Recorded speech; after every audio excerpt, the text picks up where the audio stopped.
کہتے ہیں کہ ہمیں قرآن پڑھنے نہیں آتا، استغفر اللہ، ہمیں قرآن پڑھنے نہیں آتا، ہم نے دنیا میں بہت کچھ سیکھ لیا ہے، گاڑی چلانا نہیں آتا تھا تو گاڑی چلانا سیکھ لیا، موبائل فون کا یوز کرنا نہیں آتا تھا تو موبائل یوز کرنا سیکھ لیا، ہم نے دنیا میں کاروبار کرنا نہیں آتا تھا تو کاروبار کرنا سیکھ لیا، دنیا میں کئی چیزیں جو ہمیں نہیں آتی تھی ہم نے کوشش کر کر دنیا کی ساری چیزوں کو سیکھ لیا۔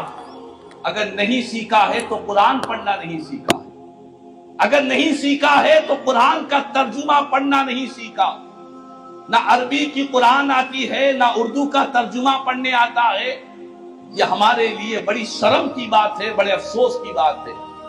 آج سنی دعوت اسلامی کا یہ عظیم الشان اجتماع ہم سب کو اس بات کا پیغام دے رہا ہے کہ اے خدا کے بندو، قرآن سے اپنے رشتے کو مضبوط جوڑو، قرآن سے اپنے رشتے کو مضبوط کرو۔ یہ وہ قرآن ہے کہ جب کوئی انسان دنیا میں قرآن پڑھتا رہا، پڑھاتا رہا، قرآن سے رشتہ جوڑا رہا، دنیا میں کئی کتابیں پڑھا، ساری کتابیں دنیا میں رہ جائے گی، لیکن میرے اور آپ کے آقا، نبیوں کے تاجدار، آمنہ کے لال، گنبد خضرا کے مکین، رحمت للعالمین صلی اللہ علیہ وسلم فرماتے ہیں کہ قرآن وہ ہے جو مرنے کے بعد تمہاری قبر میں بھی تمہارے ساتھ داخل ہوگا، تمہاری قبر میں بھی قرآن داخل ہوگا، اور قرآن داخل ہو کر کیا کرے گا؟ حدیث پاک میں میرے آقا فرماتے ہیں کہ قرآن قبر میں داخل ہو کر اپنے پڑھنے والے کو قبر کے عذاب سے بچائے گا۔ افسوس، ہم نے جس کتاب کو صرف گھر کے اندر رونق بنا کر کوئی گھر مکان خریدا ہے تو ہم کہتے ہیں کہ بھائی نیا مکان ہے، پہلے قرآن کو لے جا کر رکھیں گے، بچی کی شادی ہے، بچی کی شادی کے موقع پر جہیز میں پہلے قرآن خریدتے ہیں، بچی کے سر پر رکھتے ہیں کہ ہماری بچی قرآن کے سائے میں جائے۔ کیا قرآن اسی لیے ہے، اللہ نے اسی لیے نازل کیا کہ صرف اسے بند کر کر رکھا جائے، اسے صرف محفوظ رکھا جائے؟ کیا یہی قرآن کے نازل ہونے کا مقصد ہے کہ اسے صرف کتاب میں اور ہمارے گھروں کی زینت بنا کر جزدان میں لپٹ کر صرف اسے برکت حاصل کریں گے؟ کیا یہی مقصد قرآن ہے؟ ہرگز نہیں ہے۔ مقصد قرآن یہ ہے کہ قرآن انسان کو انسانیت کے کمال تک پہنچانے کے لیے آیا ہے، قرآن ہماری دنیا کو سنوارنے کے لیے بھی آیا ہے، ہماری آخرت کو بھی کامیاب کرنے کے لیے آیا ہے۔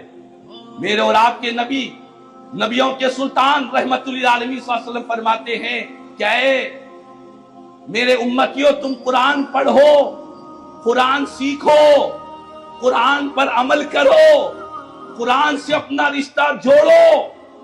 کیوں؟ میرے آقا فرماتے ہیں جب تم مر جاؤ گے، دنیا سے رخصت ہو جاؤ گے، مرنے کے بعد قرآن پڑھنے والے کی قبر کی زیارت کے لیے کوئی رشتہ دار، دوست، پڑوس آئے یا نہ آئے، لیکن اللہ تعالی آسمان سے فرشتوں کو بھیجے گا، قرآن پڑھنے والے، قرآن پر عمل کرنے والوں کی قبروں کی زیارت کے لیے فرشتے آسمان سے نازل ہوں گے، فرشتے اتریں گے آسمان سے قرآن پڑھنے والوں کی قبر کو زیارت کے لیے۔ کیسے اتریں گے؟ ایسے شوق کے ساتھ آئیں گے، ایسی وابستگی کے ساتھ آئیں گے۔ میرے آقا فرماتے ہیں جس طرح تم کعبے کے طواف کے لیے، کعبے کی زیارت کے لیے جس طرح شوق سے جاتے ہو، فرشتے تمہاری قبروں کی زیارت کے لیے شوق سے آیا کریں گے۔ شرط کیا ہے؟ اللہ کے کلام قرآن کو پڑھنا۔ آج ہم تمام کو رسول کریم صلی اللہ علیہ وسلم کی حدیثیں ہم کو بتلا رہی ہے، ہم نے قرآن کو کیا سمجھ رکھا ہے۔ اللہ کے کلام کو صرف ہم نے قسم کھانے کے لیے استعمال کیا، اللہ کے کلام کو صرف ہم نے گھر کے اندر رکھا ہے، آفس میں رکھا ہے، شادی کے موقع پر قرآن دے رہے ہیں، بس یہی ہمارا قرآن سے تعلق ہے؟ نہیں، قرآن ہمارا اوڑھنا بچھونا، ہماری زندگی کا مقصد، اسلام کا دستور، اسلام کا قانون، اور اس مسلمان کی زندگی ساری قرآن سے مضبوط ہوئے بغیر کوئی مسلمان ہی تصور نہیں کیا جائے گا۔ اسی لیے شاعر مشرق علامہ اقبال نے فرمایا تھا وہ زمانے میں معزز تھے مسلمان ہو کر، آج ہم ذلیل و خوار ہیں تاریک قرآن ہو کر۔ آج ہم خوار ہیں، آج ہم کمزور ہیں، اسی لیے ہم نے قرآن اللہ کے کلام سے اپنے رشتے کو توڑ دیا ہے۔ تو آج ہم سب کو چاہیے، میرے آقا نے فرمایا کہ وہ دل، وہ سینہ ویران ہے جس سینے میں اللہ کا کلام قرآن کی کچھ آیتیں یاد نہیں ہے۔ ویران گھر کی طرح ہے۔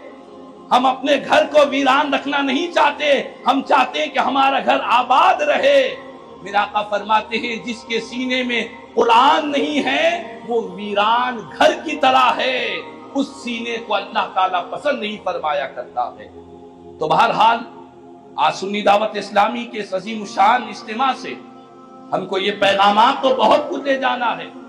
علماء کرام کے بہت سے خطابات ہوتے رہیں گے، مضبوطی کے ساتھ بیٹھیں گے اور یہ نیت کر کے جائیں گے کہ انشاءاللہ کل کا جو سورج رہے گا ہمارا اور قرآن کا رشتہ مضبوط ہو جائے گا۔